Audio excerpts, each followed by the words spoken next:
Watch. Tim Walz delivers word salad when asked about wanting to ban so-called misinformation and hate speech. Now, this is typical. This is typical Democrat policy, Democrat strategy is when they can't win, they want to go in and change the rules, change the laws, and ban things. Censorship.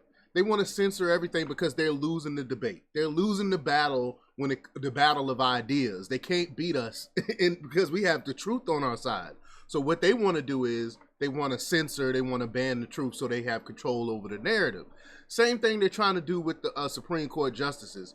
The Supreme Court justices are keeping them in check, protecting the Constitution. So since they're not getting their way, the Constitution is in the way. Now they want to add more Supreme Court justices, and you see this with everything when it comes to laws, and they can't have people vote on these things that they're trying to do. So they come up with regulations and they'll regulate you instead. This is typical Democratic play. So we're gonna talk about it. We're gonna play the clip. But before we get started, go ahead and hit that like button, share this out so we can get this information out there. Subscribe if you're not already a subscriber, and hit that alarm bell so you know when I'm putting out new stuff. Also, check out my link tree in the description. It has a link to my Patreon. That's where I talk about things that I can't talk about here.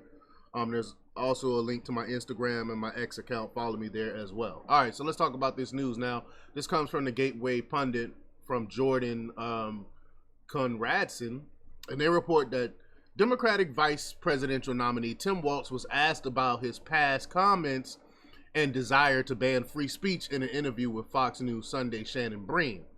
As the Gateway Pundit reported, and I reported as well, Walz has made it clear that, quote, there's no guarantee to free speech on misinformation and hate speech if he and Kamala Harris wins the upcoming election.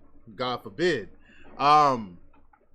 Now, I don't see any clause in the First Amendment that says you have freedom of speech unless it's misinformation or hate speech. Where is that in the Constitution? Please show me, Tim Walz. Again, they cannot win a battle of ideas, so they have to go and censor and ban. Let's just get to the clip here.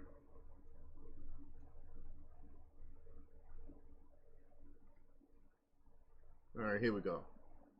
Speech.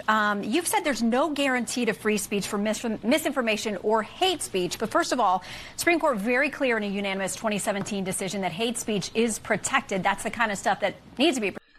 See, this is why they hate. This is why they hate the Supreme Court. This is why they want to add more Supreme Court justices so they can make the court turn left and get rid of things like the First Amendment. The Supreme Court already ruled on this. Hate speech is protected speech. And it should protect, it protects against lies, it protects against propaganda, it protects against misinformation, so-called misinformation, disinformation. It protects against speech that you don't like. That's why we have this very First Amendment. Well, I'm going to rewind. Here we go. Speech. You've said there's no guarantee to free speech for misinformation or hate speech. But first of all, Supreme Court very clear in a unanimous 2017 decision that hate speech is protected. That's the kind of stuff that needs to be protected, stuff none of us like to hear. But more importantly, who gets to decide on the issue of what misinformation is? Of course, we know if they win, they decide. They will be the purveyors of truth. They will try to figure out how to bring back that truth ministry that they're trying to do, where they decide what is true and what is false, what can be on the internet and what can't be on the internet. That's the very antithesis of the First Amendment.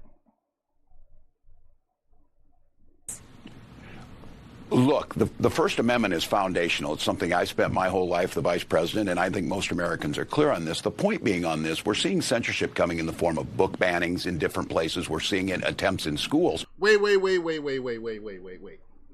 It's not book bannings.